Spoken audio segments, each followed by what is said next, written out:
Not at ease talking with my mouth, with something in front in both my mouth.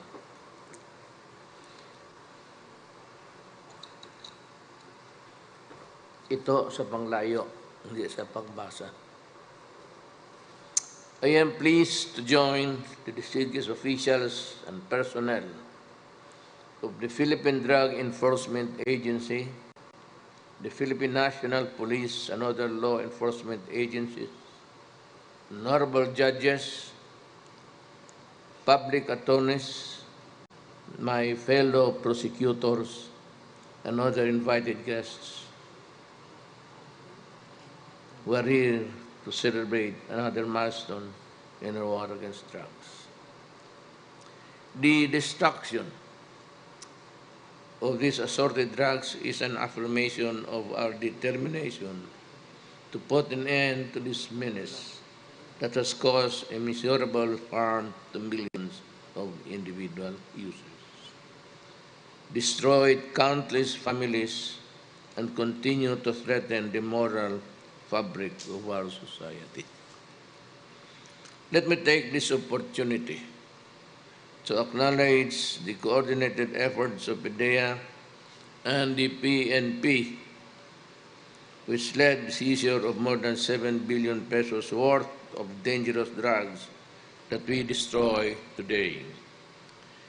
This adds up to more than 56 billion worth of illegal drugs that were already seized after more than 180 anti-illegal drug operations since the beginning of my administration.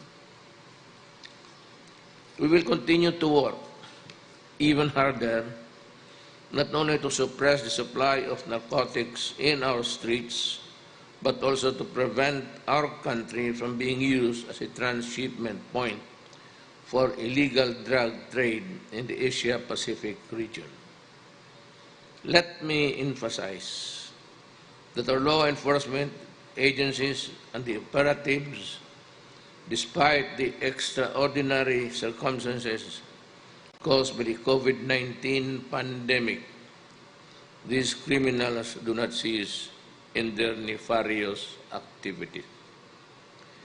We must therefore remain steadfast in our campaign, not only by intensifying our operations against drug trafficking, but also by reforming our criminal justice system and addressing the root causes of drug abuse and dependency. I am asking the brave men and women of our law enforcement agencies, the prosecution service, and the judiciary to never waver in their difficult yet rewarding tasks. We already accomplished a lot in the past 4 years, and we can accomplish more in the next years to come. Ending illegal drug trade means securing the future of our nation. Together, let us make a drug-free Philippines the greatest legacy that we can leave behind to our children and the succeeding generations. Before I say salamat po lahat, I'd like to just give you my own part of the narrative of this afternoon.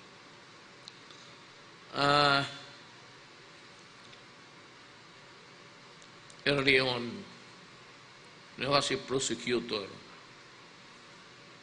nakita ko na nung as early as 25 years ago kung gaano kahirap ang labanan sa droga. Yung mga kaso ko sa korte, dumaday because the evidence na binigay sa akin ay tawas. So ako yung I had the burden of being the brunt of the court sa mga panahon na yun. Alam ko that within the law enforcement agencies, there was a lot of corruption in Davao City. So, Nung na mayor ako,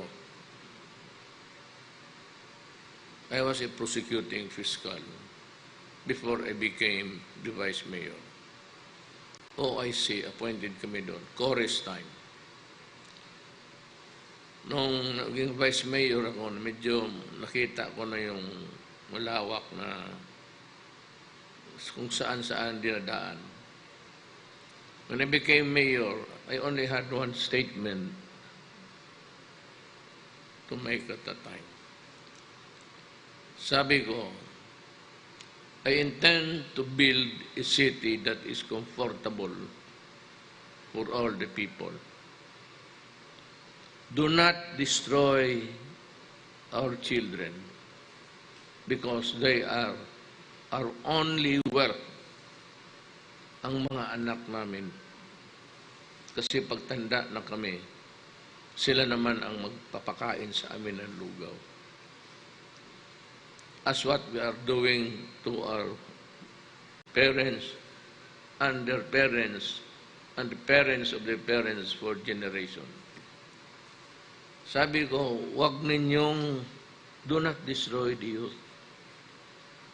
Do not destroy my country because if you destroy the youth, wala na kaming maasahan sa aming kinabukasang buhay. Sabi ko, pag ginawa mo yan, putang ina ninyo, papatayin ko kayo. Well, I could not make it more lucid, so to speak. Wilkins, pati si Koy, served in Davao for many years at makakilala kami at nakaiintindihan kami. So alam namin ang trabaho namin. I value their friendship, and I can say without any fear of contradiction that they are the finest of the law enforcement dito sa atin.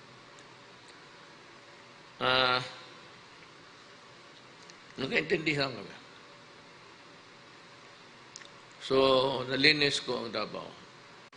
Not only drugs, but sabi ko, kidnappers, hold-uppers. Kaya ayaw ninyo, sinasabihan ko na kayo, do not blame me later on. So yan. So that brought me to the portals of the human rights. You know, human rights, as I've said before, you are preoccupied with the health and life of the criminals who are the drug pushers and the drug lords.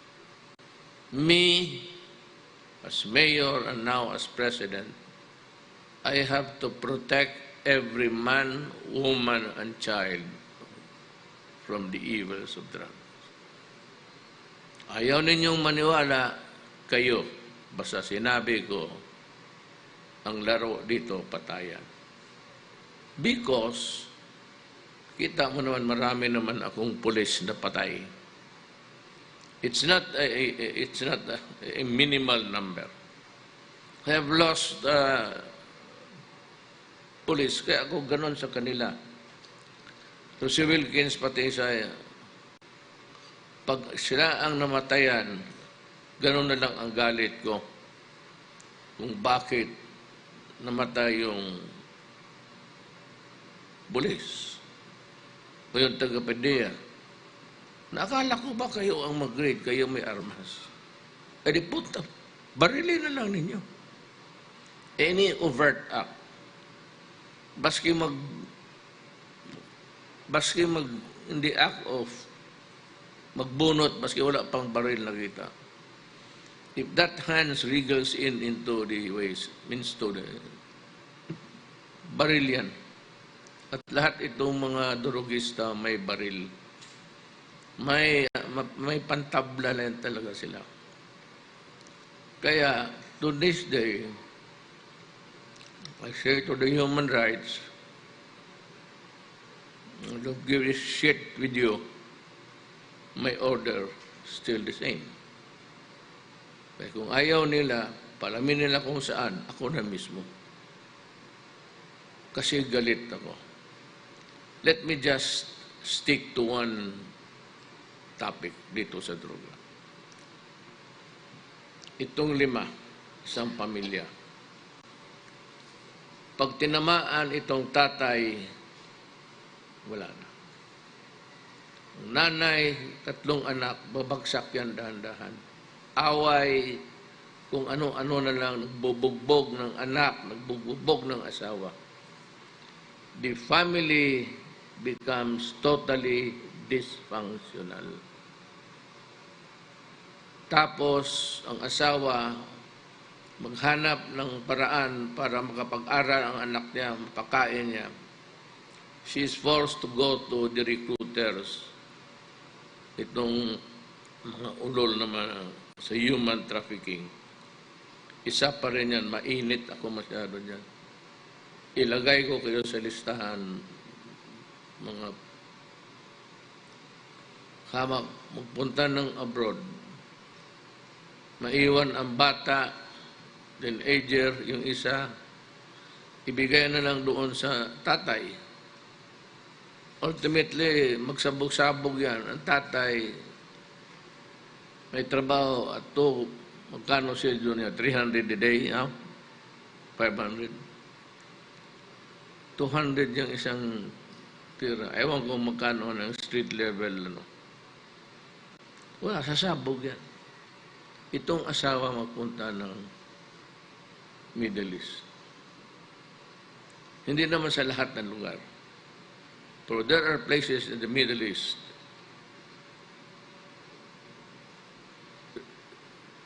when you work for them, you are a slave, either because you are paid or because you are bought from the slave markets of Africa.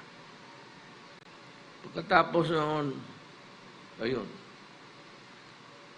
trabaho na siya, rapin pa, tiisin niya, sikmurain niya, tanggalin niya, ilang beses yan sila magpa-abort niyan. Bugbog ang katawan niya. Ngayon, itong tatay maglasing, kung anong gagawin, mag-gangster, magnanakaw, ang mga bata, wala na. Either pupunta rin sa droga o kawawa. Dito sa isang pamilya. Multiply it with so many thousands in our midst, even here. Hindi ko ang lugar. Kung may isang pamilya lang, kada bahay tinamaan dyan sa squatters area, problema na ng society. Hindi lang yan. Masakit para sa akin. Kaya ako, wala akong pakialam dyan sa human rights. When I'm telling the law enforcement, the uniform, the person, do your duty. Do it in accordance with law. Pero be alert and be wise. Alam mo, kunting pagkamali lang, barilin mo na. Because if you are not maunahan ka o maalanganin ka, maletse na. I will assume full legal responsibility. Akin yan. Yang human rights, ako ang magharap niyan, hindi naman kayo. Ako ang kung saan nila gustong, sabi ko pagkatapos ko ng presidente. Fine. Sayang naman pinagpraktisan ko sa korte, putang ina kung hindi ko libre ang sarili ko. Remember, I never mentioned any particular name. I said, go out and destroy. Yan ang sinabi ko dito sa dalawang ito. Go out in the city and destroy the apparatus. Sabi ko. Do not kill intentionally or killing the murder. But kung may baril at nakabunot pa lang o nasa baywang na, barilin mo na. Kasi bubunot talaga yan at ikaw ang mamamatay. So that's my only message to you. Huwag kayong matakot. Ako ang harap niya. Akin niya. Kung sa Bisaya pa ang santak, akin niyang antog. That's mine. And mine alone. So, ganun ang guidance ko sa inyo. But as far as you can really do it in accordance with law. Pero pag naalanganin ka na o you suspect na maunahan ka, patayin mo na para tapos na. One less idiot in this world. So yun lang ang message ko sa inyo. I salute you for your undying patriotic fervor. I salute you because you understand the problem and because you worry about your country. I salute you because tayo lahat sa gobyerno magkasama. And we protect each other. And I will protect you. And if you are in prison, nagbarilan lang kayo, nagbunutan kung sino lang mauna. Kasi there's one lady who said na yung may nagbarila na police na she commented na kung ang baril nandiyan pa sa holster, meron bang agresyon? Hindi. Walang agresyon galing sa law enforcement. Ang agresyon mag-umpisa doon.